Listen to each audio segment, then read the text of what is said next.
கிறிஸ்துவமான சகோதரர்களே, யாவருமே நம்முடைய பிதாவாகிய நாமத்தினாலும் நம்முடைய ஆண்டவர் இயேசு கிறிஸ்து நாமத்தினாலும் சமாதானம் உண்டாவதாக வரவேற்கிறேன்.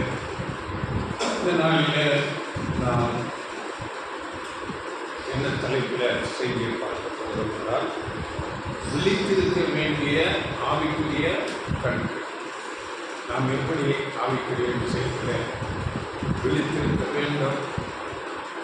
இல்லாவிட்டால் அது தூக்கமாயிருப்பது என்றால் என்ன? என்னென்ன விஷயத்தில் நாம் விழிப்பாய் இருக்க வேண்டும்? இந்த முடிவு காலத்தில் நாம் வந்திருக்கிறோம் என்பதை குறித்து இந்த நாளிலே நாம் தியானிக்க போகிறோம். இதற்காக அப்போஸ்தலர் பவுல் தெசலோனிக்கேயர் எழுதும்போது 1 5ஆம் அதிகாரத்திலிருந்து நாம் இந்த வார்த்தைகளை பார்க்கிறோம். 1 தெசலோனிக்கேயர் 5ஆம் அதிகாரம் 4 6 வசனங்களில் இந்த காரியத்தை தியானமாக எடுத்துக் கொள்ளலாம். படியுங்கள். சகோதரரே, அந்த நாள் திருடனை போல உங்களை பிடித்துக் கொள்ளத்தக்கதாக நீங்கள் அந்த காலத்தில் இருக்கிறவர்கள் அல்லவே. நீங்கள் எல்லாரும் வெளிச்சத்தின் பிள்ளைகளும் பகலின் பிள்ளைகளுமாய் இருக்கிறீர்கள். நாம் இரவுக்கும் இருளுக்கும் உள்ளானவர்கள் அல்லவே. ஆகையால் மற்றவர்கள் தூங்குகிறது போல நாம் தூங்காமல் விழித்துக் கொண்டு தெளிந்தவர்களாய் இருக்க கடவோம்.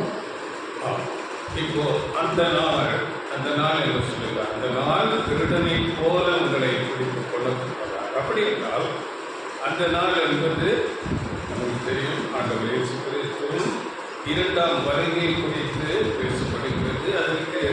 அதன் மேல் அதிகாரத்திலிருந்தே பேசப்படுகிறது. 4ஆம் அதிகாரம் 16ஆம் வசனத்திலிருந்து, ஏனெனில் கர்த்தர்தாமே ஆரவாரத்தோடும் பிரதான தூதனுடைய சத்தத்தோடும் தேவ எக்காலத்தோடும் வானத்திலிருந்து இறங்கி வருவார். அப்பொழுது கிறிஸ்துவுக்குள் மரித்தவர்கள் முதலாவது எழுந்திருப்பார்கள். பின்பு உயிரோடுக்கும் நாமும் கர்த்தருக்கு எதிர்கொண்டு போக மேகங்கள் மேல் அவர்களோட கூட ஆகாயத்தில் எடுத்துக் கொள்ளப்பட்டு இவ்விதமாய் எப்பொழுதும் கர்த்தருடனே கூட இருப்போம்.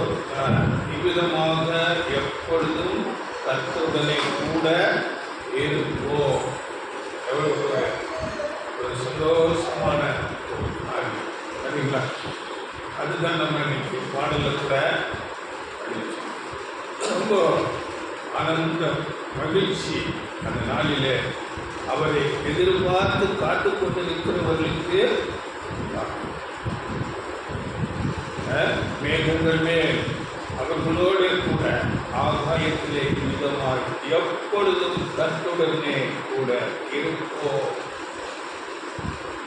அப்படியாக சொல்லிக்கொண்டு அது 5ஆம் அதிகாரத்தில் இவைகள் நடக்கும் காலங்களை நீங்கள் அறிந்து கொள்ள வேண்டும் என்று சொல்லி 2ஆம் வசனம், இரவிலே திருடன் வருகிற விதமாய் கர்த்தருடைய நாள் வரும் என்று நீங்களே நன்றாய் அறிந்திருக்கிறீர்கள். இரவிலே திருடன் வருகிற விதமாய் நமக்கு தெரியும். வீட்டில் திருடன் வரான்னா அது யாருக்கும் தெரியாத நல்ல நித்திரையில் இல்லை வீட்டில் ஆள் இல்லாத நேரத்தில் எப்படி வரும். அதைத்தான் ஆண்டவர் இயேசு மத்திய 24ஆம் அதிகாரம் 42 43 சொல்லும்போது படிக்க வேண்டாம். மத்திய 24 42 43 அங்கே தெளிவாக சொல்லுகிறார். அவர் எந்த நாளில் எப்போ எந்த நேரத்தில் வருவார் என்று தெரியாது, நினையாத நேரத்தில் என்பதைத்தான் இங்கே திருடன் வருகிறதமாய் அவர் வருவார் என்று சொல்லப்பட்டிருக்கிறது. 3ஆம் வசனம், சமாதானமும் சௌக்கியமும் உண்டென்று அவர்கள் சொல்லும்போது கற்பூதியானவர்களுக்கு வேதனை வருகிறது போல அழிவு சடிதியாய் அவர்கள் மேல் வரும், அவர்கள் தப்பிப்போம். அதாவது உலகம் அப்படியாக பேசிக் கொண்டிருக்கோம். நல்ல சமாதானமாக இருக்கலாம், போக போக நமக்கு சமாதானம் வரும், எந்த ஆபத்தும் வராது என்று சொல்லிக் கொண்டிருக்கும் போது சடிதியாக திடீரென்று அழிவு வரும், கர்ப்பவதியானவளுக்கு வேதனை வருவது போல அங்க ஒரு தெளிவு கொடுக்குறார். நமக்கு தெரியும் எல்லாருக்கும் அது எப்போ நடுராத்திரி எப்படி கர்ப்பவதியானவளுக்கு வேதனை வரும் என்று தெரியாது. அப்படியாக சடுதியாய் வரும். அது பெரிய அழிவாக இருக்கும் என்று சொல்லப்பட்டிருக்கிறது. இதை குறித்து ஆண்டவர் இயேசு கூட சொல்லும் போது 21:35 பூமியிலெங்கும் குடியிருக்கிற அனைவர் மேலும் அது ஒரு கண்ணியை போல வரும். அந்த கண்ணீர் போல வரும். அந்த நாள் திடீரென வந்து ஒரு கண்ணியை போல அவர்களை சிக்க வைக்காதபடி நீங்கள் எச்சரிக்கையாய் இருங்கள் என்று இன்னொரு பரிந்துரை. அதாவது கண்ணியில் சிக்கிறது தான் நமக்கு தெரியும். இந்த மீன் தெரியும், நமக்கு மீன் தூண்டில் போட்டு அதுக்கு பெரும்பாடு. ஆனால் பிடித்தவங்களுக்கு சந்தோஷம். அப்படியாக கண்ணியை போல அந்த நாள் வருகிறதா இருக்கிறது. கண்ணி என்றால் திடீரென்று எதிர்பார்க்காத நேரம். இந்த உலகத்து மேல பெரிய அழிவுகளில் திறந்து ஆண்டவர் இயேசு கிறிஸ்து வருகை. இது குறித்து அநேக வசனங்கள் பழைய ஏற்பாட்டிலே சொல்லப்பட்டிருக்கிறது. இதை நீங்கள் படித்துக் கொள்ளுங்கள். எரேமியா 23:19-20 வசனங்களிலே அந்த அழிவு குறித்து சொல்லப்பட்டிருக்கிறது. அப்படியே அவர் எங்கே வருவார், அந்த அழிவு யுத்தங்கள் எங்கே துவங்கும் என்பது குறித்து கூட சொல்லப்பட்டிருக்கிறது. எரேமியா 25:29 படிக்கும் போது என் நாமம் தெரிவிக்கப்பட்ட நகரத்திலே தான் அந்த தீமை துவங்கும் என்று அங்கே 29ஆம் வசனத்தில் சொல்லப்பட்டது. அப்போ நமக்கு தெரியும், கர்த்தருடைய நாமம் தெரிவிக்கப்பட்ட தேசம் இது இஸ்ரேல் தேசம். இஸ்ரேல் தேசத்தில் அந்த அழிவு முதலாவது யுத்தங்கள் துவங்கும். இன்னைக்கு அப்படிப்பட்ட நாட்களிலே நாம் இருக்கிறோம். ரொம்ப நெருக்கத்தில் கிட்ட வந்துட்டோம். அந்த 25-29 தொடர்ந்து அந்த வசனங்களை படிக்கும் போது அங்கே எப்படிப்பட்ட காரியங்கள் நீங்களும் எப்படிப்பட்ட காரியங்கள் நடக்கும் என்பதை குறித்து அங்கே பேசப்பட்டிருக்கிறது என்று சொல்லிக்கொண்டு நம்மை குறித்து நாம் சத்தியத்தை அறிந்திருக்கிறோம். ஆண்டவர் இயேசு கிறிஸ்து எதிர்பார்த்து காத்து கொண்டிருக்கிறோம்.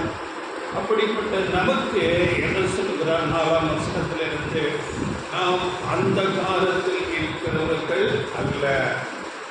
அப்படி என்றால் அநேகர் இன்றைக்கு அந்த காலத்தில் இருக்கிறாங்கோ, இருளில் இருக்கிறாங்கோ.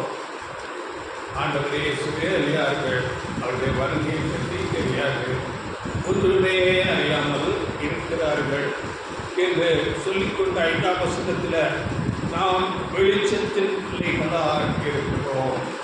வெளிச்சத்தின் பிள்ளைகள். வெளிச்சம் என்றால் வேதத்தின்படி சத்தியம், தேவனை அறிக்கிற அறிவு, தேவனுடைய தெய்வீக திட்டங்களை அறிந்திருக்கிற அறிவு, தேவனை பற்றிய அறிவு, ஆண்டவர் இயேசு கிறிஸ்துவை பற்றிய அறிவு. இன்னைக்கு அநேக கிறிஸ்தவர்களிலே விசாரித்து 95% ஜனங்கள் திரியேக தேவன் என்று சொல்கிறார்.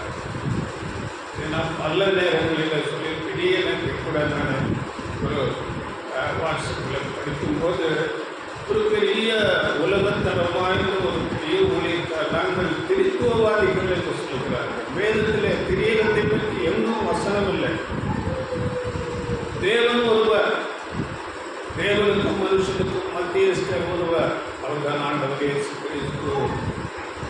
தேவனுக்கு சத்துருக்களாக இருக்கும் போது ஆண்டவர் இயேசு கிறிஸ்து பூமிக்கு வந்து உலகத்தின் பாவத்தை எல்லாம் சுமந்து கொண்டு தன்னை ஈடுபலியாக ஒப்புக்கொண்ட போது அவர் மத்தியஸ்தராக இருக்கிறார். அப்படி தேவனையும் அறியார்கள், மத்தியஸ்தரையும் தெளிவாக அறியாமல் திருத்துவ தேவன் என்று சொல்லிக்கொண்டு இருக்கிறார். இதை நாம் அநேக நேரங்களிலே தெளிவுபடுத்தி இருக்கிறோம். அநேகருக்கு இது ஒரு தெளிவில்லாதவர்களாக இருக்கிறார். இதுதான் வெளிச்சத்தின் பிள்ளைகள். நாம் அப்படிப்பட்ட தெளிவுடையவர்களாக இருக்கிறோம். அப்படி ஆத்மா பற்றி தெரியாது, ஆத்மா சாகாது என்று சொல்லுகிறார்கள். ஆனால் ஆத்மா என்றால் என்ன என்று நமக்கு தெளிவாக சொல்லப்பட்டிருக்கிறது. ஆதியாகமத்தில் 2:7 நாம் படிக்கும்போது, தேவன் மண்ணினாலே ஒரு மனுஷனை உருவாக்கி அதிலே தம்முடைய ஜீவ சுவாசத்தை ஊதும் போது அவன் ஜீவ ஆத்மா ஆனான். அந்த மனிதன் ஜீவ ஆத்மா ஆனான். அது 2 காரியம் இருக்கிறது. ஒன்று மண்ணினால் செய்யப்பட்ட ஒரு மனிதன், அதன் பிறகு தேவனுடைய ஜீவ சுவாசம். 2 சேரும் போது அந்த மனிதனே ஜீவ ஆத்மா. நீங்கள் ஒரு ஆத்மா, நான் ஒரு ஆத்மா. ஆத்மா பற்றிய ஒரு ஞானம் இல்லாமல் இருக்கிறார்கள்.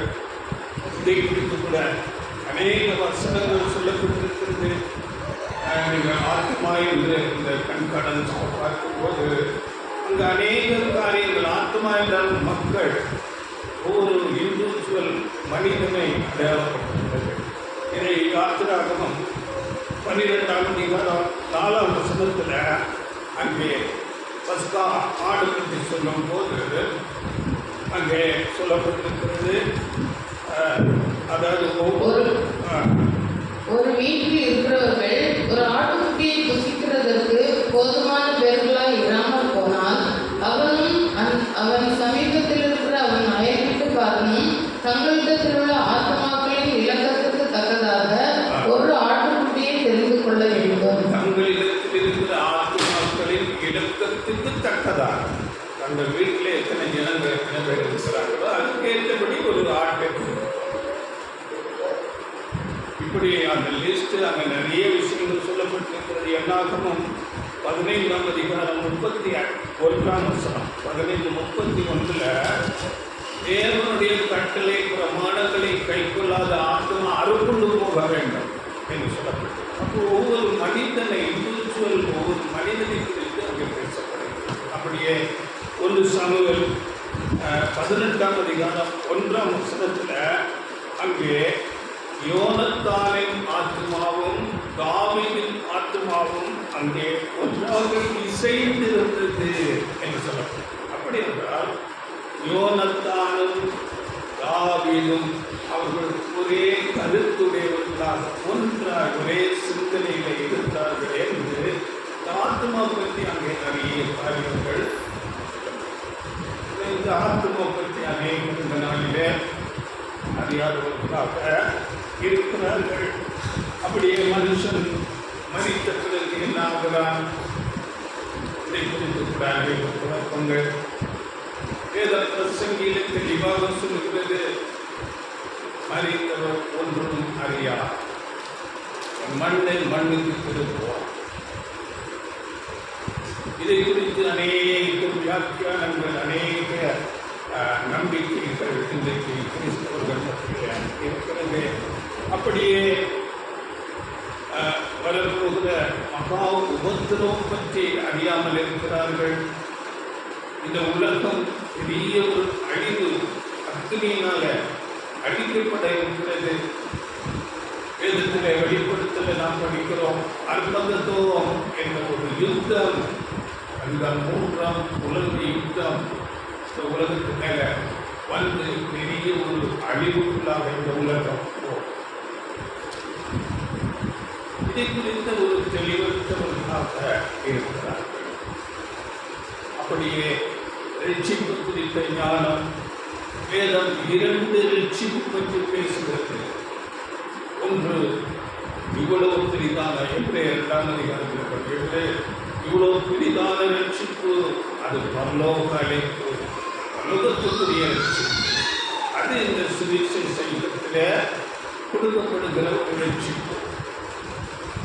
இன்னொன்று, தேவனுடைய ராஜ்யம் 1000 வருட அரசாட்சியில எல்லா மனுஷருக்கும் சத்தியத்தை அறிவி கொடுத்து இந்த உலகத்துல பூமியில ஒரு ரட்சிப்பு. இழந்து போனதை எல்லாம் ஆதாமில் எல்லாரும் இழந்தார்கள். எல்லாம் ஆண்டவர் இயேசு கிறிஸ்து மூலமாக திரும்ப பெற்றுக்கொள்வார். அப்படிப்பட்டதான ஒரு உலகம் எல்லாரும் பெற்றுக்கொள்ளுகிற ஒரு ரட்சிப்பு. இதை குறித்து ஆண்டவர் இயேசு அவருடைய ஜெபத்தில் சொல்லிக் கொடுக்கும்போது, பரலோகத்தில் உடைய சித்தம் செய்யப்படுகிறது போல பூமியிலையும். இதை குறித்து அநேகர் பேசுவதில்லை. அந்த 1000 வருட அரசாட்சியில் என்ன நடக்கும், இதை பற்றி எந்த விதமான அறிவு குறைந்தவர்களாக இருக்கிறார்கள். அதனால்தான் இங்கே சொல்லும் போது நாம் வெளிச்சத்தின் பிள்ளைகளாக இருக்கிறோம். சத்திய வெளிச்சம் நமக்கு கொடுக்கப்பட்டிருக்கிறது. வேதத்தை குறித்த அநேக தெளிவு அறிவு நமக்கு கொடுக்கப்பட்டிருக்கிறது. அதனால 5ஆம் வசனத்தில் நீங்கள் எல்லாரும் வெளிச்சத்தின் பிள்ளைகளுமாய் இருக்கிறீர்கள். ஆனால் இன்றைக்கு உலகம் எல்லா ஜனங்களும் இருளிலே இருக்கிறார்கள், அறியாமையிலே இருக்கிறார்கள். இருள் என்ன நடக்குது? உலகத்தில் அநேக யுத்தங்கள் நடக்கிறது, பெரிய இயற்கையான அழிவுகள் இருக்கிறது, அநீதி திருத்து போய் இருக்கிறது. ஏன் எப்படி? ஒன்றுமே கிறிஸ்தவர்களிலே கூட, சத்தியத்தை அறிந்தவர்களிலே கூட ஒரு வகுப்பார் இருளிலே தூக்கத்திலே இருக்கிறார்கள். நாம் படிக்கிறோம். 25ஆம் அதிகாரத்தில் படிக்கும்போது புத்தி இல்லாத கண்ணிக்கை என்று நாம் படிக்கிறோம். அப்படி அநேகர் இன்றைக்கு சத்தியத்தை அறிந்தவர்கள் கூட புத்தி இல்லாதவர்களாக இருளில இருப்பது போல இருந்து கொண்டு இருக்கிறார்கள். அதனால இப்போ நாம் தூங்குறது, இருளில் நித்திரை பண்ணுகிறது என்றால் என்ன, அப்படியே விழித்திருப்பது என்ன என்பது குறித்து நாம் பார்க்கும் போது, தூங்குவது அவைக்குரிய நித்திரை என்றால் பலர்கள் உலக பிரகாரமான காரியங்களில் மூழ்கி போய் கிடப்பதுதான் நித்திரை. அவைக்குரிய விஷயத்தில் நித்திரையாக இருப்பதாக சொல்லப்படுகிறது. அப்படியே அவர்கள் விசுவாசத்திலே குறைந்து தேவனை பற்றிய ஒரு விசுவாசம் அல்ல, ஆண்டவர் இயேசு கிறிஸ்து 2ஆம் வருகை பற்றிய எந்த விதமான விசுவாசம் இருக்காது. அவர்கள் நித்திரையில இருக்கிறார்கள். இது தேவனுடைய வார்த்தையாகிய சத்தியத்துக்கு அதிக முக்கியத்துவம் கொடுக்க மாட்டார்கள். அதை ஒரு ரொம்ப சீரியஸாக எடுத்துக் கொள்ள மாட்டார்கள். ஏதோ வார்த்தைகளை கேட்பார்கள், அப்படியே இருந்து விடுவார்கள். அதுதான் நம்ம வெளிப்படத்தில் படிக்கிறோம். குளிர்மின்றி அனலுமின்றி இருக்கிற ஒரு காரியம். அவர்கள் நித்திரையில ஆவிக்குரிய விஷயத்தில் தூக்கத்திலே இருக்கிறார்கள். சத்தியம் கேட்பார்கள், சத்தியம் அவர்களுக்கு தெரியும். ஆனால் அதை குறித்து ரொம்ப அதை ஒரு சீரியஸாக எடுத்துக்கொள்ளலாம். சாதாரணமாக கேட்பார்கள், உலக பிரகாரமாக சிந்தித்துக் கொண்டு இதுதான் ஆவிக்குரிய நித்திரை, ஆவிக்குரிய தூக்கம். அதை விழித்திருக்கிற மக்கள் எப்படி இருப்பார்கள் என்று நாம் படிக்கும்போது 2 Corinthians 5:17 ஒருவன் கிறிஸ்துவுக்குள் இருந்தால் புது சிருஷ்டியாக இருக்கிறான், பழையவைகள் எல்லாம் ஒழிந்து போயின. அப்படி அவன் அந்த புது சிருஷ்டியாக இருந்து பழைய காரியங்களை எல்லாம் விட்டு நாளுக்கு நாள் கிறிஸ்துவின் சாயலுக்கு ஒப்பாக மாறிக்கொண்டே இருப்பார்கள். இதுதான் விழித்துக் கொண்டிருக்கிற கிறிஸ்துவின் சாயலுக்கு ஒப்பாக அவருடைய ஆவிக்குரிய குணாம்சங்கள், கிறிஸ்துவின் அந்த அன்பு ஆவியின் கனிகள் எரிகின்றே. அப்படியே நற்கிரியைகள் செய்வதிலே அவர்கள் பெருகி இருப்பார்கள். விசுவாசத்திலே நாளுக்கு நாள் வளர்ந்து கொண்டிருப்பார்கள். உறுதியான விசுவாசம் இருக்கும் அவர்களிடத்திலே. அப்படியே தங்கள் வாழ்க்கை ஆண்டவர் இயேசு கிறிஸ்துவுக்கு ஒரு சாட்சியான வாழ்க்கையாக இருக்கும். அப்படியே ஆவியிலே அனலாக இருப்பார்கள். நாம் ரோமர் 12ஆம் அதிகாரத்தின்படி ஆவியில் அனலாயிருங்கள். கிறிஸ்துவை பற்றிய சிந்தை, தேவனை பற்றிய அறிகிற அறிவிலே ஒவ்வொரு நாளும் பெருகி வளர்ந்து கொண்டிருப்பார்கள். அது ஒரு வசனம் படி எஸ்ரா அவருடைய வாழ்க்கையை குறித்து சொல்லும் போது எஸ்ரா என்ன சொல்லுகிறார் படிகள்? எஸ்ரா 7ஆம் அதிகாரம் 10ஆம் வசனம். எஸ்ரா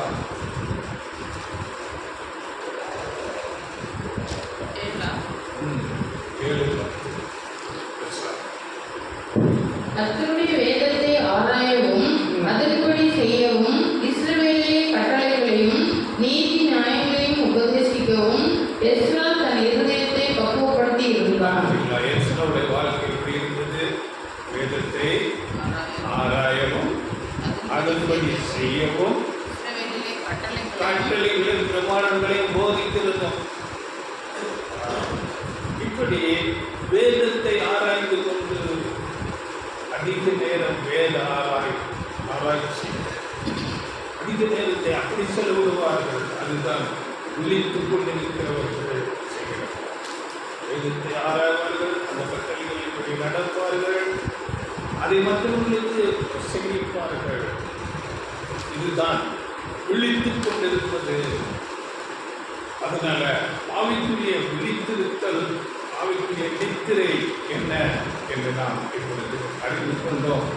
ஆவிக்குரிய காரியங்களில் நாம் விழிப்பாக இல்லாவிட்டால் நாளுக்கு நாள் விசுவாசத்திலே நாம் குறைவுபட்டு பேர் என்று சொல்லுகிறார், சத்துருக்களை விழுங்கி போடுவான் என்று சொல்லுகிறார்.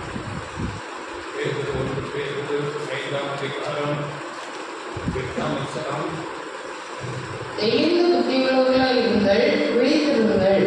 ஏனெனில் உங்கள் எதிராளியாகிய பிசாசானவன் கர்ச்சிக்கிற சிங்கம் போல் எவனை விழுங்கலாமோ என்று வகை தேடி சுற்றித் திரிகிறான். தெளிந்த புத்தியாயிருங்கள், விழித்திருங்கள். ஏனெனில் நமக்கு எதிராளியாகிய கர்ச்சிக்கிற சிங்கம் போன்ற எதிராளி சாத்தான் இருக்கிறான். அவன் எவனை விழுங்கலாமோ என்று எதிராளி இருக்கிறான். விழுங்கி போடுவான் என்றால் என்ன அர்த்தம்? நாம் சத்தியங்களை கேட்போம், அதை ரொம்ப கவனமாக எடுத்துக்கொள்வதில்லை.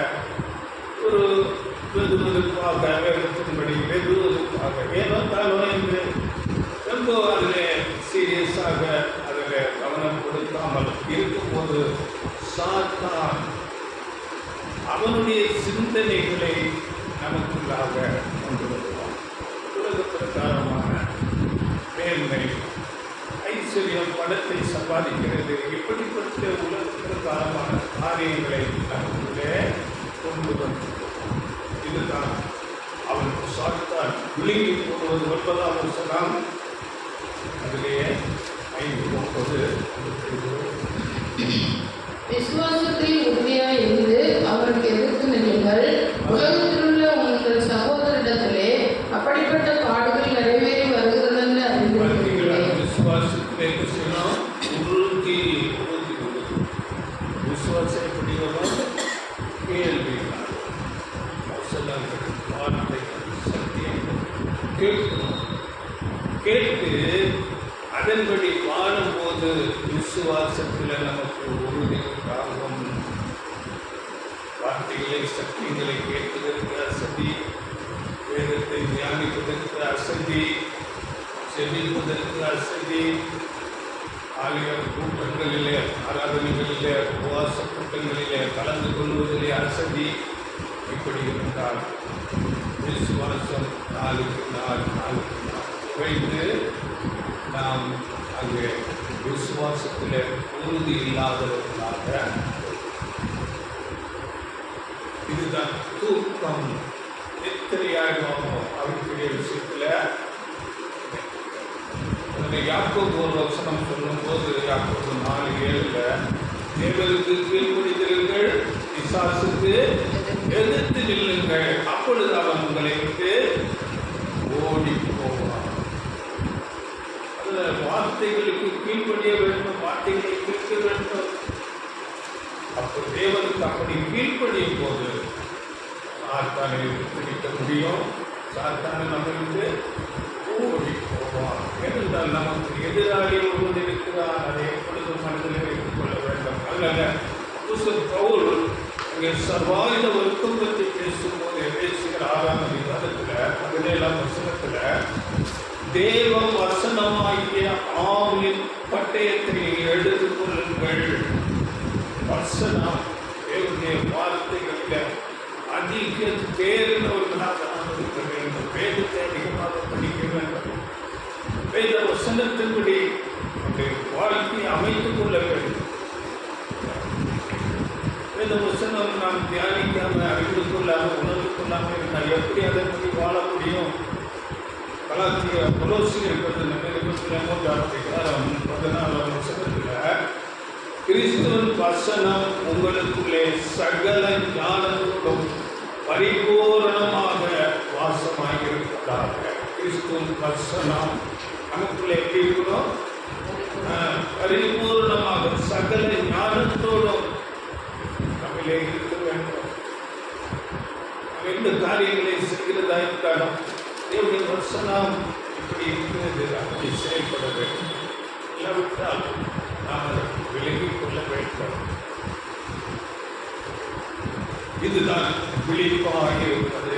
இந்த வசனத்துக்கு மாத்திரமே சத்துருவாகிய சாத்தான், நமக்கு எதிராளி சாத்தான் நடுங்குவான்.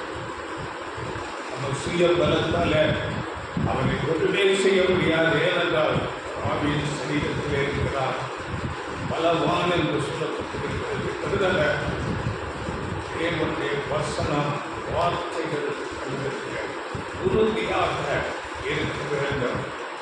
அப்படியே இந்த இன்றைக்கு நாம் என்னென்ன காரியங்களில் விழித்திருக்க வேண்டும் என்பதை குறித்து ஒரு 2 காரியத்தை பார்த்து நாம் முடிக்கிறோம். என்னென்ன விஷயங்களில் நாம் படித்திருக்கலாம். முதலாவது பார்க்கும்போது தேவன் நமக்கு கொடுத்திருக்கிற வாக்கு தத்தங்கள். அநேக வாக்கு திட்டங்கள் நமக்கு கொடுக்கப்பட்டிருக்கிறது. அந்த வாக்கு திட்டங்களிலே நாம் உறுதியான விசுவாசம் உடையவர்களாக இருக்க வேண்டும். இந்த வாக்கு திட்டங்களை நாம் பிடித்துக் கொள்ள வேண்டும். பாருங்கள், நாம் இந்த மேலான சத்தியத்தை அறிந்திருக்கிறோம். சர்வலோகத்தின் தேவன், அவருடைய கண்கள் நம்மை பார்த்திருக்கிறது. ஆண்டவர் இயேசு கிறிஸ்து சொல்லும் போது, பிதா ஒருவனை இழுத்துக் கொள்ளாவிட்டால் அவனை இடத்திலே சர்வலோகத்தின் தேவன், பிதாவாகிய தேவன், அவருடைய கண்கள் நம்மை பார்த்திருக்கிறது. அவர் நமக்கு இந்த சத்தியத்தை கொடுக்கும் விதமாக ஆண்டவர் இயேசு கிறிஸ்துவிடத்திலே அனுப்பியிருக்கிறார். இவ்வளவு பெரிய ஆசீர்வாதம். உலக பிரகாரமாக ஒரு முதலமைச்சரோ இல்லை பிரதமரோ நம்மை பார்த்திருக்கிறார், நம்மை அறிந்திருக்கிறார், நம்மை குறித்து கேள்விப்பட்டிருக்கிறார் என்றால் எவ்வளவு பெரிய காரியம். ஆனால் சர்வலோகத்தின் தேவன் நம்மை பார்த்திருக்கிறார். அவருடைய கண்கள் நம்மை பட்டிருக்கிறது. அதனால் அவர் நம்மை அழைத்து இயேசு கிறிஸ்துவிடத்திலே அனுப்பி வெட்டமான சத்தியங்களை அவர் நமக்கு குருவாக இருந்து நமக்கு போதிக்கிறார். அப்படியே உதவாகிய தேவனுடைய ஆண்டவர் இயேசு கிறிஸ்துவினுடைய அன்பு நம்மை இருக்கிறது. அவருடைய வழிநடத்துதல் நம்மை இருக்கிறது. அப்படி அவருக்கு அநேக வாக்கு தத்துவங்களை நமக்கு கொடுத்திருக்கிறார். வாக்குத்தத்தங்கள் கொடுத்த மாறாதவர், உண்மையுள்ளவர். வாக்குத்தத்தங்கள் எப்போதும் அது ஆமென்றும் ஆமெனென்றும் இருக்கிறது, நிறைவேறும். வேதத்தில் அப்படிப்பட்ட வாக்குத்தத்தங்கள் அநேக வாக்குத்தத்தங்கள் கொடுத்திருக்கிறார். பேதுரு மூலமாக நமக்கு வாக்குத்தத்தங்களை கொடுத்திருக்கிறார்கள். பேதுரு 1ஆம் அதிகாரம் 5ஆம் வசனம்.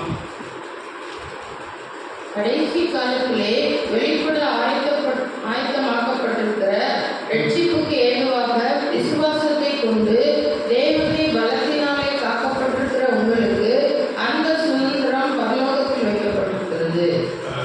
கடைசி காலத்தில் வெளிப்பட ஆயத்தமாக்கப்பட்டிருக்கிற ரட்சிப்புக்கு ஏதுவாக, ரட்சிப்பு, எல்லாத ரட்சிப்பு, பரலோக அழைப்பு, கிறிஸ்துவோடு கூட ஆளுகை செய்கிற ஒரு அழைப்பு, கிறிஸ்துவோடு கூட உடன் சுதந்திரம் என்ற ஒரு அழைப்பு, சுவிசேஷத்தில் மாத்திரம் அது கொடுக்கப்பட்டிருக்கிறது. சரிங்களா? அப்படியே சாவாமையுள்ள ஜீவன், தேவனை போல ஆண்டவர் இயேசு கிறிஸ்துவை போன்ற ஒரு சாவாமையுள்ள ஜீவன், அதுக்குதான் சபை அழைக்கப்பட்டிருக்கிறது. எவ்வளவு மேன்மை! நம்முடைய ஜீவன் 60-70 சகோதரர், நாம் 60 மரணம் எப்போ வரும்னு தெரியாது நமக்கு. அதிகபட்சம் 70, 80, 100 இருந்தால் பெருசு. ஆனால் சாவே இல்லாத ஒரு ஜீவனுக்கு நம்மை அழைத்திருக்கிறார். எவ்வளவு மேன்மையான ஒரு ஆசீர்வாதம் சபைக்கு அழைப்பு கொடுக்கப்பட்டிருக்கிறது. அந்த சுதந்திரம் பரலோகத்திலே அழைக்கப்பட்டிருக்கிறது. அதனால் 6ஆம் வசனம், இதிலே நீங்கள் மிகவும் சந்தோஷப்படுகிறீர்கள், என்றாலும் துன்பப்பட வேண்டியது அவசியமானதால். பார்த்தீங்களா? அதனால் இதில் ரொம்ப சந்தோஷப்படுறோம். மேலான ஆசீர்வாதம். அந்த வயசோடு இந்த ஆளுகை, ஆச்சாக்கள், ஆசாரியர்கள், அதனால் சந்தோஷம், ரொம்ப சந்தோஷம். அந்த ஆசீர்வாதம் கிடைக்கிறதுக்கு ரொம்ப விருப்பம் இருக்குது, சந்தோஷப்படுகிறோம். ஆனாலும் என்றாலும் துன்பப்பட வேண்டியது அவசியமானதால் இப்பொழுது கொஞ்ச காலம் பலவிதமான சோதனைகளினாலே துக்கப்படுகிறீர்கள். அநேக சோதனைகள் உண்டு, அநேகமான டெஸ்ட் பரீட்சைகள் உண்டு. ஆசீர்வாதம் சொல்லப்பட்டிருக்கிறது, வாக்கு பண்ணப்பட்டிருக்கிறது. வாக்குமாத தேவன் நமக்கு சொல்லியிருக்கிறார். அவர் உண்மை உள்ளவர், எவ்வளவே பொய்யுரையாது தேவன் என்று வேணும். அப்படிப்பட்ட வாக்குத்தத்தங்கள் நமக்கு கொடுக்கப்பட்டிருக்கிறது. ஆனாலும் துன்பப்பட வேண்டியது அவசியம். அநேக டெஸ்ட்டு இன்னைக்கு நம்ம உலகத்தில் பார்க்கும்போது பெரிய உயர்வான பதவி ஐஏஎஸ், ஐபிஎஸ்லாம் பெரிய உயர்ந்த பதவிகள். அது பெற்றுக்கொள்ள ஈஸியாக முடியுமா? ரொம்ப பிரயாசப்பட வேண்டும். எவ்வளவு டெஸ்ட்டுகள், எவ்வளவு பிரயாசங்கள் எடுக்க வேண்டும். அந்த பதவிக்கு ஒரு அதிகாரம் இருக்கிறது, மேன்மை இருக்கிறது. ஆனால் அதை பெற்றுக்கொள்வது எல்லா நாளும் முடியாது. பிரயாசங்கள் பட்டு அந்த ஒரு ஆசீர்வாதத்தை பதவியே பெற்றுக்கொள்கிறார்கள். அதனால நமக்கு எப்படிப்பட்ட ஆசீர்வாதம் என்று சொல்லும்போது வெளிப்படுத்தல் 1:6, அதாவது ராஜாக்களும் ஆசாரியர்களும்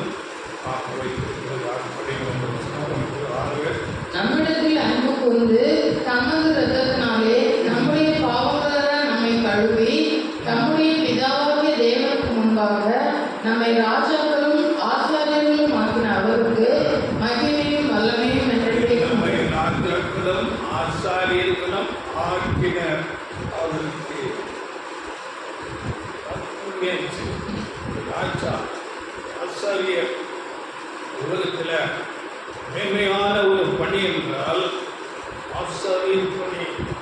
பெரிய பெரிய சாமி சாமியார்கள் இருக்கிறார்கள். நாம் அறிந்திருக்கிறோம். உலகத்தில் பிரகாரமான சாமியார்கள் அவர்களிடத்திலே உலகத்தில் உள்ள பெரிய அரசியல் தலைவர் வந்து பணிந்து கொண்டிருக்கிறார்.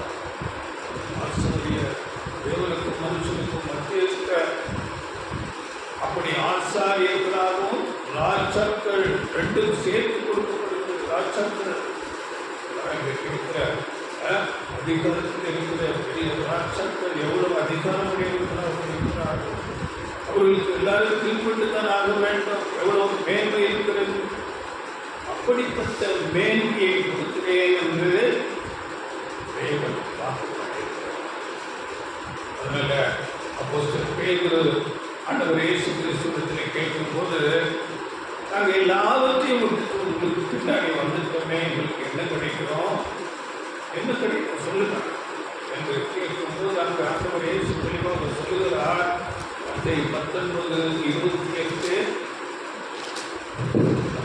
அதற்கு இயேசு, மறுஜன்ம காலத்திலே மனுஷகுமாரன் தம்முடைய மகிமையுள்ள சிங்காசனத்தின் மேல் வீற்றிருக்கும் போது என்னை பின்பற்றின நீங்களும் இஸ்ரவேலின் 12 கோத்திரங்களையும் நியாயம் தீர்க்கிறவர்களாக 12 சிங்காசனங்களின் மேல் வீற்றிருப்பீர்கள் என்று மெய்யாக நியாயம் தீர்க்கிறவர்களாக மறுஜென்ம காலத்தில், இப்ப இல்லை, மறுஜென்ம காலம் நியாயம் தீர்க்கிறவர்களாக ராஜாக்களாக சிங்காசனங்களில் அதில் இன்றைக்கே நாம் மகிமையை தேடக்கூடாது. இதற்கு அநேக நேரத்தில் தங்களை மேன்மைப்படுத்தும்படியாக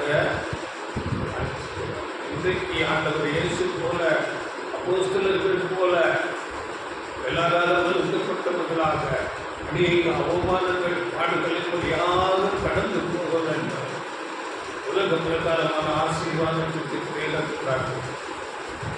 நமக்கு குருநாதர் அவர் தான் ஆண்டவர் இயேசு கிறிஸ்து. அவர் எப்படி இருந்தார்? கால்நடையாக சுற்றி தெரிந்தார். எந்த சுவிசேஷத்தை பிரசங்கித்தார். அவர் ஒன்று கையில் பணம் காசு வைத்திருக்கவில்லை. அப்போஸ்தலர்கள் அப்படி தங்களுக்கு உண்டான எல்லாவற்றையும் விட்டு கொண்டு வந்தார். அவருக்கு ஜீவனுக்கு எல்லாவற்றையும் விட்டு கொண்டு வந்தார். அதில் ஆண்டவர் இயேசு சொல்லும் போது சீசரிடத்தில் லூக்கா 22, 28, 29 எனக்கு நேரிட்ட சோதனைகளில் என்னோடே கூட நிலைத்திருந்தவர்கள் நீங்களே. இப்போ உலகத்தில் வாழ்க்கையில் அநேக நெருக்கங்கள் சோதனைகள் வரும். ஆகையால் என் பிதா எனக்கு ஒரு ராஜ்யத்தை ஏற்படுத்தினது போல நானும் உங்களுக்கு ஏற்படுத்துகிறேன். இப்பொழுதே மேன்மையை தேடக்கூடாது. எல்லாவற்றையும் விட்டு என் நாமத்திற்காக நாம் பிரயாசப்பட வேண்டும். வாழ்க்கை அப்படியாக இருக்க வேண்டும். அப்பதான் அந்த மேன்மையை பெற்றுக்கொள்ள முடியும். அநேக சோதனைகள் பரீட்சைகள் எல்லாம் ஆசீர்வாதம். நாம் நம்மை உறுதிப்படுத்திக் கொள்ள வேண்டும். தேவனுடைய சமூகத்தில் நான் உங்களுக்காக எல்லாவற்றையும் விடுவதற்கு ஆயத்தமாயிருக்கிறேன். நான் உங்களுக்காக முழுவதுமாக என்னை தாழ்த்துவேன், கீழ்ப்படிவேன் என்று நாம் நம்மை ப்ரூவ் பண்ண வேண்டும். இயேசு அப்படியாக தன்னை தாழ்த்தினால் அவர் எப்படிப்பட்டவர்? அவரே துவக்கம் சகலவும் அவருக்கென்று சிருஷ்டிக்கப்பட்டது என்று சொல்லப்பட்டிருக்கிறது. அப்படிப்பட்டவர் தம்மை தாழ்த்தினார். சீசருடைய பாதங்களை கழுவுகிறார். மரண பரியந்தம் தன்னை கீழ்ப்படுத்தினார். தேவனுடைய சித்தமாய் இருக்கிறது என்றால் நான் என்னை பலியாக ஒப்புக் கொடுக்கிறேன் என்று அவர் மரணம் வரை சிலுவை மரண பரியந்தம் வாழ்த்தி கீழ்ப்படைத்தார். அப்படி அப்போஸ்தலர் அதை குறித்து படிக்குதல் ஆண்டவர் இயேசு பாடுபடுங்கள் எப்படி பிலிப்பியர் 2ஆம் அதிகாரத்தில் சொல்லப்பட்டிருக்க 5 முதல் 8 வசனங்கள்.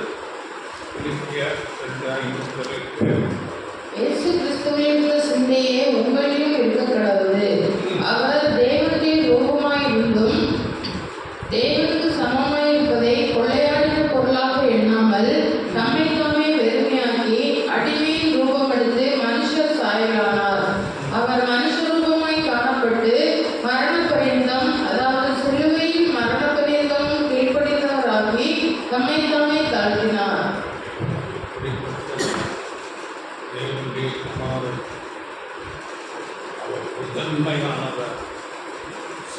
சிருஷ்டித்தார். அவரை கொண்டு அவருக்கு சிருஷ்டிக்கப்பட்டது எல்லாருடைய பூமி, சூரிய, சந்திரன், நட்சத்திரம் எல்லாருடைய அவரே ஞானம். குறிப்பிட்டவர் சிலுவை மரண பரியந்தார். எவ்வளவு சாதாரண மனிதனால குற்றப்பட்டார், கண்ணத்தில் அறையிறாங்க, சவுக்கால அடிக்கிறாங்க, எல்லாம் இப்படிப்பட்ட அவமானங்கள் நமக்கு நம்மை புறத்தணிப்பார்கள்.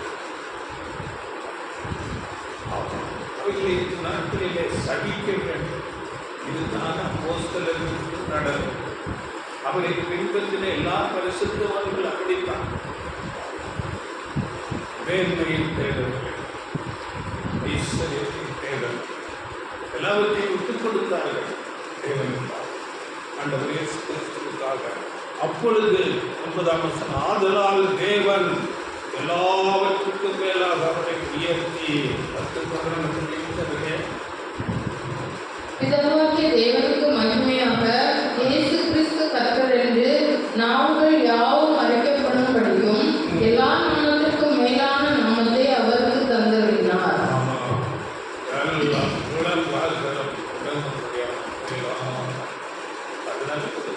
அப்போதுதான் சுவிசேஷ யுகத்தில் நாம் அப்படி நம்மை பார்த்து நம்முடைய எல்லா தாளங்கள், நம்முடைய பிரயாசங்கள் தேவனுக்கென்று நாம் வாழ்கிறோம். கிறிஸ்துவின் சாயல், கிறிஸ்துவோடு ஆளுகை, சாவாமை எனக்கு அது பெரிய ஆசீர்வாதம். இப்பொழுது எல்லாவற்றையும் நாம் தேவனுக்கென்று கொடுக்க வேண்டும்.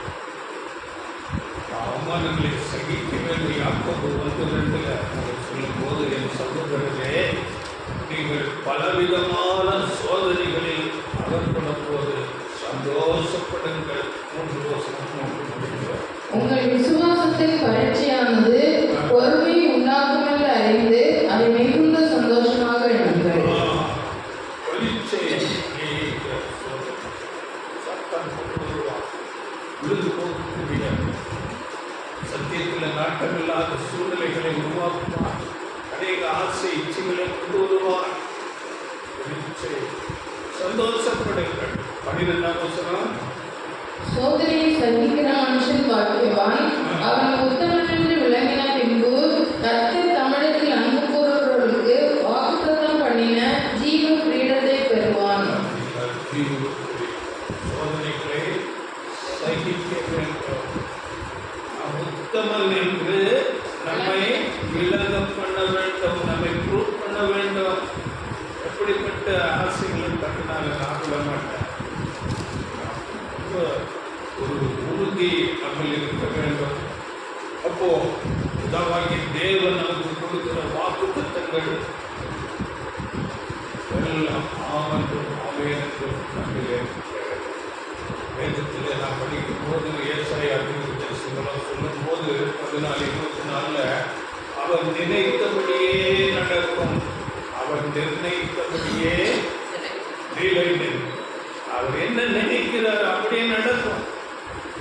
வாக்குத்தத்தங்கள் அப்படியே தேவன் வார்த்தை வாக்கு கொடுத்துட்டார், அது அப்படியே நடக்கும்.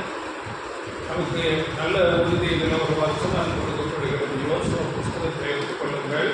மோசேக்கு பிறகு இஸ்ரேல் ஜனங்களை கானானுக்கு நேராக யோசுவா வழி நடத்துகிறார். அங்கே யோசுவா அந்த ஜனங்களை பார்த்து சொல்லும் போது, யோசுவா 23ஆம் அதிகாரம் 14ஆம் வசனத்தில், கர்த்தர் உங்களுக்கு சொன்ன நல் வார்த்தைகளில் எல்லாம் ஒரு வார்த்தையும் அங்கே தவறி போகவில்லை என்று பேசுகிறார். 13ஆம் வசனம் 23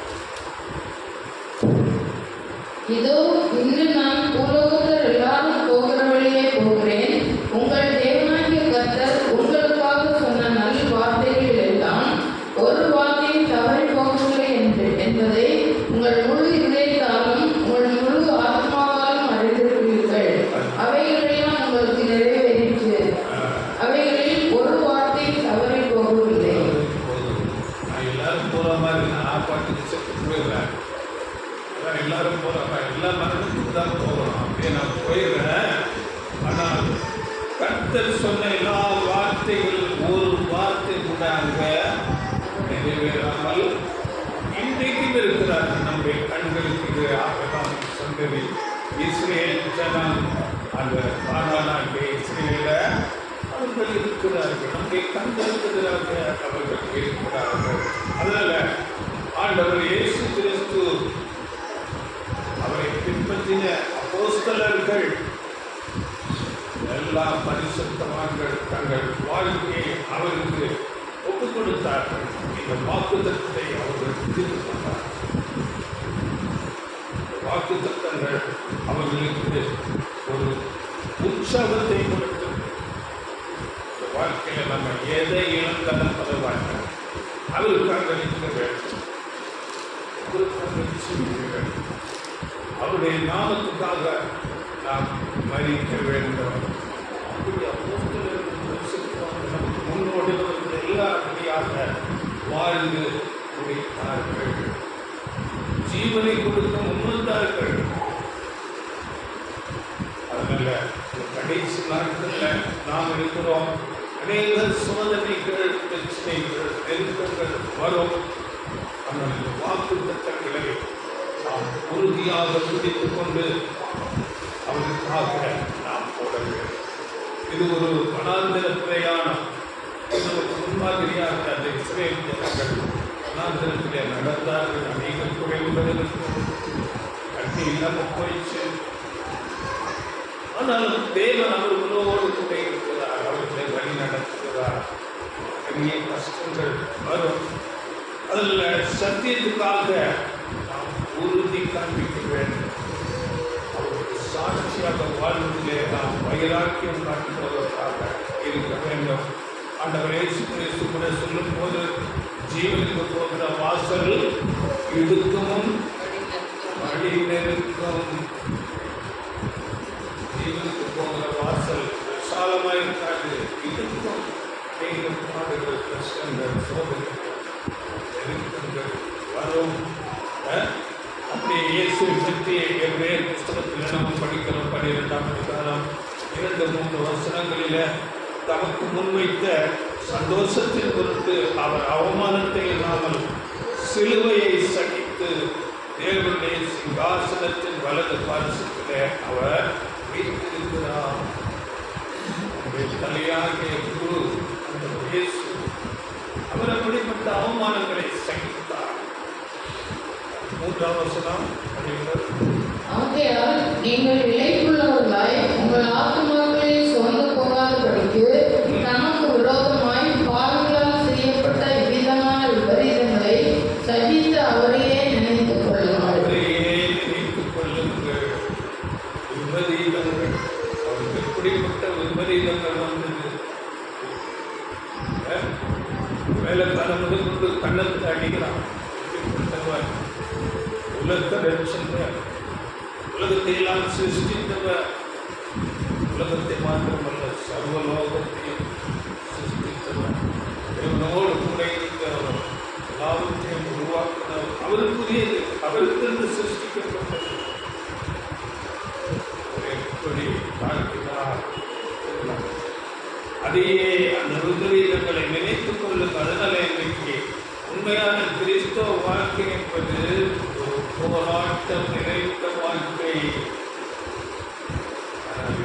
கிறிஸ்தவர்கள் எப்படிப்பட்ட ஒரு ஆராதனை நடத்துகிறார்கள்? நல்ல கலர் லைட்டு, டான்ஸு, ஆட்டம், பாட்டம்,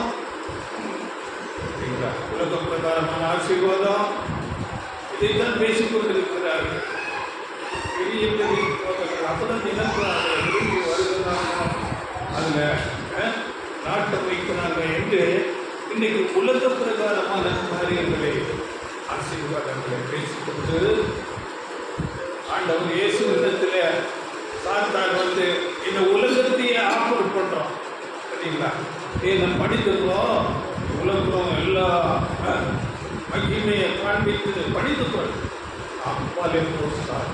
ஆனால் இன்னைக்கு சாத்தான் கேட்கறதுக்கு முன்னே நாங்கள் பணிந்து கொள்ளுகிறோம்னு சொல்லி உலகத்தார் இல்லை, சபை இன்னைக்கு இருக்கிற அநேக உலக ஆசீர்வாதத்திற்காக அதைத்தான் தேடுகிறார்கள். அதனால யார் யார் தங்களை தாழ்த்துகிறார்களோ, தங்களுக்கு எல்லாவற்றையும் அர்ப்பணித்து தாழ்மையின் செய்வோம், கிறிஸ்து அடிச்சுவடுகளை பின்பற்றி அவர்களுக்கு தான் அந்த வாக்குத்தத்தம். எல்லாருக்கும் அந்த வாக்குத்தத்தங்கள் இல்லை. அவரை பின்பற்றுகிற அர்ப்பணிக்க அவர்களுக்கு தான் அந்த வாக்குத்தத்தங்கள் ஒரு மெடிசின் போல, மருந்து போல உற்சாகப்படுத்துகிற ஒரு காரணம். வியாதிப்பட்டவர்களுக்கு தான் மருந்து, வலி வேதனைகள். அதனால அவருடைய அடிச்சுவடுகளில் நடக்கும்போது அநேக அவமானங்கள், பரிகாசங்கள், அனைத்து இந்த உலகத்தில் நான் நீதியாக நடப்பேன், நான் உண்மையில் பேசுவேன், நான் எல்லாரையும் அன்பாக நடத்துவேன் அப்படின்னு சொல்லும்போ வருமா? வச்சுட்டேன். அநீதியாக இருக்கிற உலகமே, நான் நீதியாக தான் இருக்கேன், நான் உண்மையாக தானே இருக்கேன், வருமா? அவர்களுக்குத்தான் அந்த வாக்குத்தத்தம். சரிங்களா? அதனால வலி அந்த ஜீவிதம், அந்த இயேசு கிறிஸ்துவுக்காக நான் இப்படித்தான் ஜீவிப்பேன், வார்த்தை என்ன சொல்லுவோ அப்படி நான் வாழ்வேன் என்று சொல்லுகிறவர்களுக்குத்தான் அந்த மகன் வாக்கிய வாக்குத்தத்தங்கள். அவர்களுக்கு தான் வலி வேதனைகள் வரும். அவர்கள் இந்த வாக்குத்தத்தங்களை பிடித்துக் கொண்டு உற்சாகமாக போடுவார். அதனால ஒரு வாக்குத்தத்த அவசரம் படிக்கலாம். ஏசாயா 41 அதிகாரம் 9 வசனம் 41:9. நான் பூமியின் கடையாந்தரங்களிலிருந்து உன்னை எடுத்து அதன் எல்லைகளிலிருந்து அழைத்து வந்து, நீ என் தாசன், நான் உன்னை தெரிந்து கொண்டேன், நான் உன்னை வெறுத்து விடவில்லை என்று சொன்னேன். பூமியின் கடையாந்தரங்களிலிருந்து நம்ம எங்கெங்கேயோ இருந்தோம், நம்மை எடுத்து கொண்டு வந்து, நான் ஒரு தாசன், நான் உன்னை தெரிந்து கொண்டேன், உன்னை வெறுத்து விடவில்லை என்று சொல்லி வாக்குப்படுகிறார். அடுத்த வசனம் 10.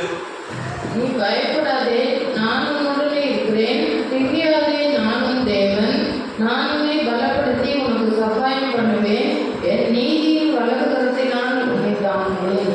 பயப்படாதே, திவ்யாதே, அவனோட இருக்கிறேன் சொல்றது யாரு?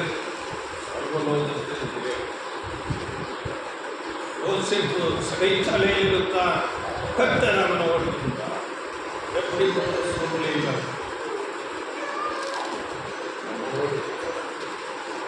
பயப்படாது, மிகையாது, எல்லா சூழ்நிலைகளையும் மாற்ற அவரால் போகும். அநேக உதாரணங்கள் அதற்கு. அதில் ஒரு காலகட்ட முறையில் நமக்கு அநேக பாடுகளை நியமித்திருக்கிறார். அதை நாம் மிகுந்த மகிழ்ச்சியோடு யாருக்கு சொல்லப்படுறேன், சந்தோஷப்படுத்த. இது முதலாவது காரியம். நாம் வாக்குத்தத்தங்களை உறுதியாக பிடித்துக் கொண்டு நாம் விழிப்போடு இந்த ஓட்டத்தில் ஓட வேண்டும். இரண்டாவது காரியம், நாம் எந்த விஷயத்தில் விழிப்பாக இருக்க வேண்டும் என்று பார்க்கும்போது சபை கூடி வருதல். தேவன் அப்படிப்பட்ட ஒரு ஒழுங்கை ஏற்படுத்தி இருக்கிறார். சரிங்களா? எபிரேயர் 10 அதிகாரம் 25 வசனம். சபை கூடி வருதலை சிலர் விட்டு விடுகிறது போல நாமும் விட்டுவிடாமல் ஒருவருக்கொருவர் புத்தி சொல்ல கடவோம். நாளானது சமீபித்து வருகிறதை எவ்வளவாய் பார்க்கிறீர்களோ அவ்வளவாய் புத்தி சொல்ல வேண்டும்.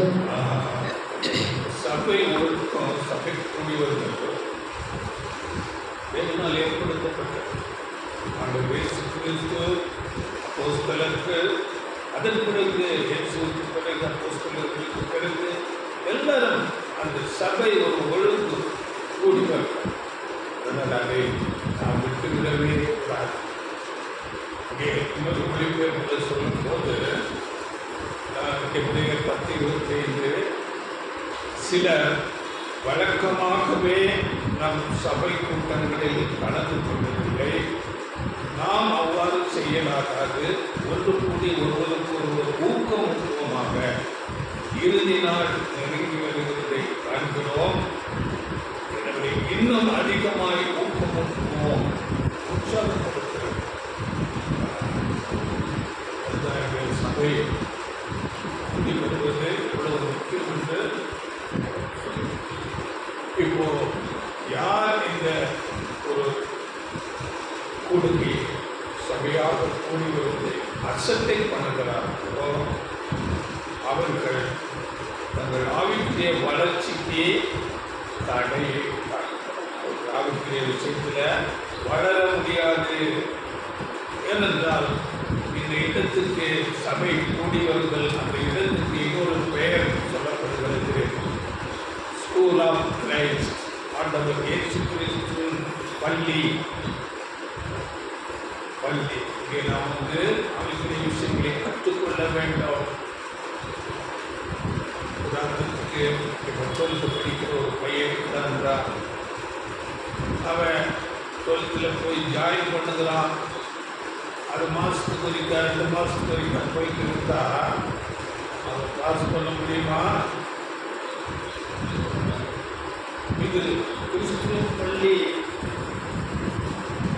ரொம்ப ஒழுக்கத்தோட சமூகத்தில் குடிவர வேண்டும். எல்லா காரியங்களும்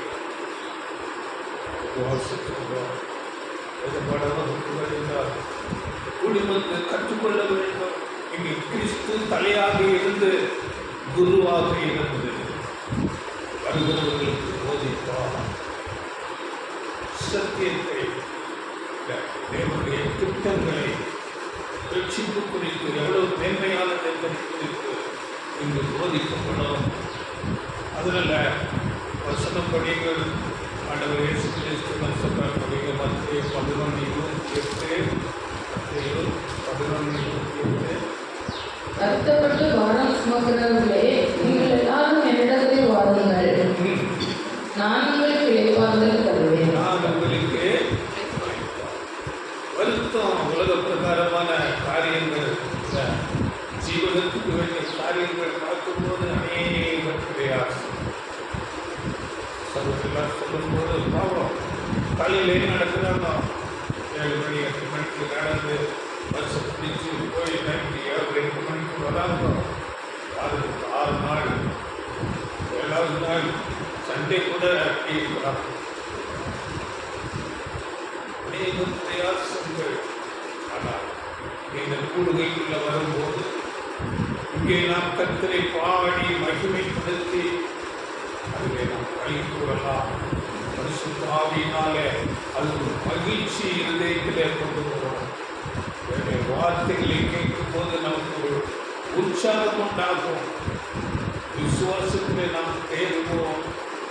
அதனால வருத்தப்பட்டு பாரம் சுமக்கிறவர்களை நீங்கள் எல்லாரும் கருத்து வாருங்கள், நான் உங்களுக்கு இளைப்பாறுதல் தருவேன் என்று சொல்லி 9ஆம் வசனம், நான் சாந்தமும் மனத்தாழ்மையுமாய் இருக்கிறேன், என் நுகத்தை உங்கள் மேல் ஏற்றுக்கொண்டு என்னிடத்தில் கற்றுக்கொள்ளுங்கள். என்னிடத்திலே கற்றுக்கொள்ளுங்கள்.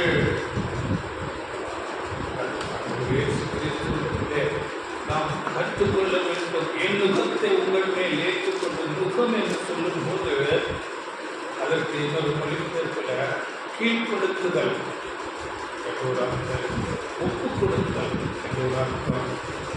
ஆண்டவர் இயேசு கிறிஸ்துவுக்கு நம்மை ஒப்புக் கொடுக்க வேண்டும்.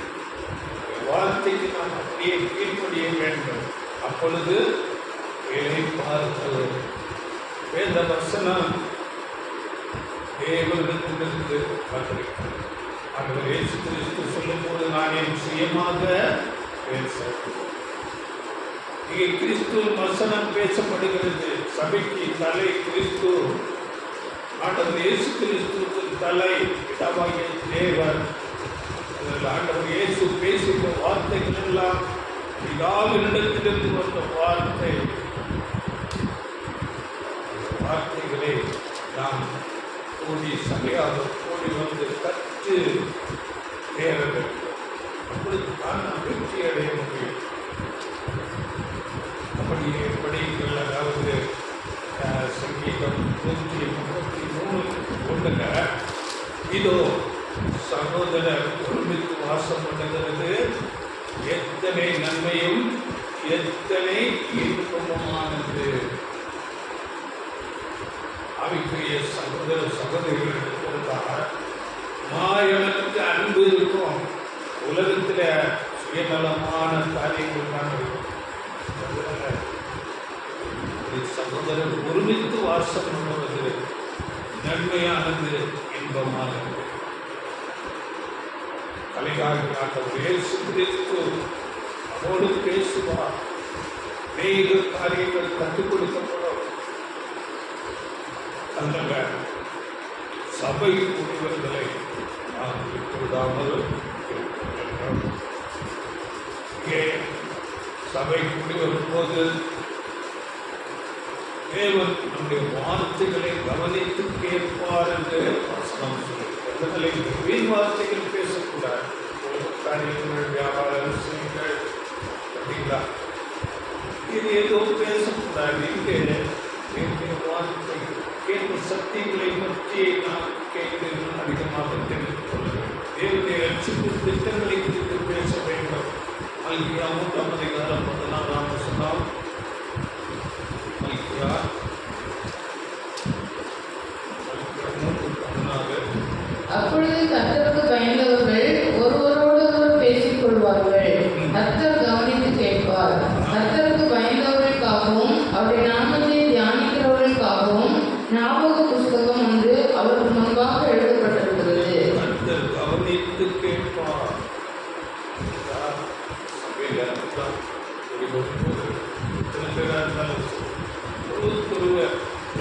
வார்த்தைகளை டிஸ்கஸ் பண்ண வேண்டும். பேசப்பட்ட வார்த்தைகளை குறித்து நாம் பேச வேண்டும். நாம் எப்படி பேச வேண்டிய பேசியல் அது சொல்லும் போது 4:29 பக்தி விருத்திக்கு எதுவான நம்முடைய விசுவாசத்தை தூண்டக்கூடிய வார்த்தைகள் பேசப்பட வேண்டும். படிக்கிறேன், கெட்ட வார்த்தை ஒன்றும் உங்கள் வாயிலிருந்து புறப்பட வேண்டாம். பக்தி விருத்திக்கு ஏதுவான நல்ல வார்த்தை உண்டானால் அதையே கேட்கிறவர்களுக்கு பிரயோஜனம் உண்டாகும்படி பேசுங்கள். பக்தி விருத்திக்கு ஏதுவான விசுவாசத்தை தூண்டக்கூடிய வார்த்தைகளை தாவீது சொல்லும் போது, என் நாவுக்கு காவல் வையும் வசனத்தில் சொல்லுங்க. வீண் வார்த்தைகள் பேசக்கூடாது. என் நாவுக்கு காவல் வையும். நீதிமொழிகள் 11:12 மதிகட்டவன் பிறனை அவமதிக்கிறான், புத்திமானோ தன் வாயை அடக்கிக் கொண்டிருக்கிறான். அதாவது மற்றவர்களை பற்றி நாம் பேசும்போது அது மதிகட்டவன் செயல். அப்படி பேசக்கூடாது. புத்திமானோ தன் வாயை அடக்கிக் கொண்டிருக்கிறான்.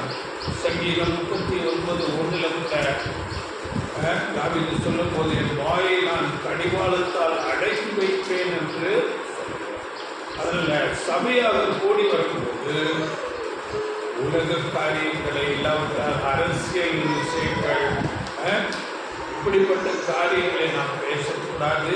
ஆவிக்குரிய யோசனத்துக்கு ஏற்ற காரியங்களையே, அதுதான் நமக்கு இந்த கூடிவர்கள் உள்ள ஆசை. அதைத்தான் நாம் பேச வேண்டும். அதே அதிகமாக ஒருவரை ஒருவர் பேசி உற்சாகப்படுத்துகிறவர்களாக இருக்க வேண்டும். ஆதி சபை பற்றி சொல்லும் போது அங்கே சகோதர சகோதரிகளாக கூடி வந்தார்கள். அங்கே 4 காரியத்திலே அவர்கள் ஒன்றாக கூடியிருந்து செய்தார்கள். அப்போஸ்தலர் 2ஆம் அதிகாரத்தில் நாம் படிக்கிறோம். அப்போஸ்தலர் 2:42 அந்த காரியம் சொல்லப்பட்டு படிங்கள். அவர்கள் அப்போஸ்தலருடைய உபதேசத்திலும் அந்யோன்யத்திலும் அப்பம் விட்டுதலிலும் ஜெபம் பண்ணுதலிலும் உறுதியாய் தரித்திருந்தார்கள். அப்போஸ்தலர் உபதேசம், இந்த வார்த்தை பகிர்ந்து கொள்ளப்படும். அந்யோன்யம், இதுதான் சகோதர ஐக்கியம். அடுத்தது அப்பம் விட்டுதல், அப்படியே ஜெபம். இங்கே 4 நமக்கு உபதேசம் அப்போஸ்தலர்களில் உள்ள நிறைய வார்த்தைகள், ஆண்டவரே சொல்லிட்ட வார்த்தைகள் இங்கே பேசப்படுகிறது. ஜெபிக்கிறோம், அப்பம்பிக்கிறோம், ஐக்கியம். இதில் நாம் உறுதியாக இருக்க வேண்டும். அப்போஸ்தலர்கள் அப்படியாக உறுதியாக தெரிவித்திருக்கிறார்கள். அதில் நாம் இந்த நாளிலே இந்த உலகத்தின் முடிவு நாட்களில் இருக்கிறோம். ஆவிக்குரிய விஷயங்களில் இதில் விழிப்போடு இருக்க வேண்டும் என்று பார்க்கிறோம். முதலாவது வாக்குத்தத்தங்கள், வாக்குத்தத்தங்கள் அதை அர்ப்பணித்து அவருக்கு வாழ்கிறவர்களுக்காக கொடுக்கப்பட்டிருக்கிற வாக்குத்தத்தங்களை நாம் உறுதியாக விசுவாசத்திலே பிடித்துக் கொள்ள வேண்டும். அடுத்ததாக சபை கூடிக்கொள்ளுதலும் நாம் உறுதியாக இருக்க வேண்டும். இவைகளை உறுதியாக பிடித்துக் கொண்டு நாம் இந்த முடிவு நாட்களில் ஆண்டவர் இயேசு கிறிஸ்து வருவதற்காக நாம் எதிர்பார்த்து வெளிச்சத்தின் பிள்ளைகளாக நாம் பார்த்து கொண்டு இருக்க வேண்டும். கடைசியான ஒரு வசனம் நாம் படிக்கிறோம். நீதிமொழிகள் 8ஆம் அதிகாரம் 34ஆம் வசனத்தில், என் வாசற்படியில் நித்தம் விழித்திருந்து என் கதவு நிலையத்தை காத்திருந்து எனக்கு செவி கொடுக்கிற மனுஷன் பாக்கியவான்.